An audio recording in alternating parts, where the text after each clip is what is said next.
Hey guys, it's Miss Dali from KLA Schools West Kendall, and today we're gonna go on a little nature walk through my backyard.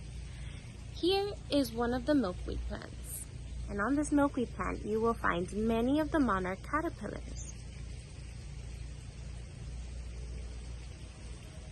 Caterpillars spend their whole entire life eating these plants.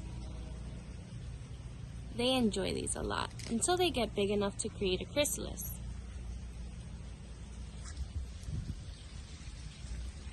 If we follow me, we will also find two ponds.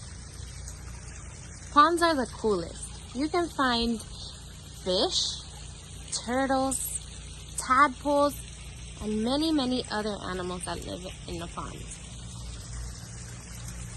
Do you see any fish in here?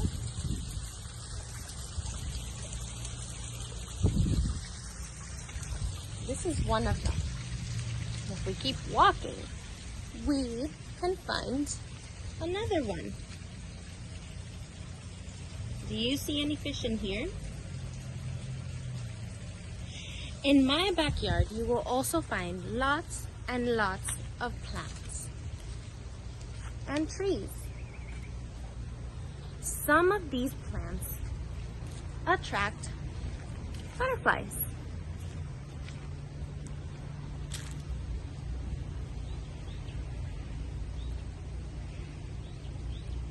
Well, thank you for coming to my backyard nature walk. I hope you enjoyed.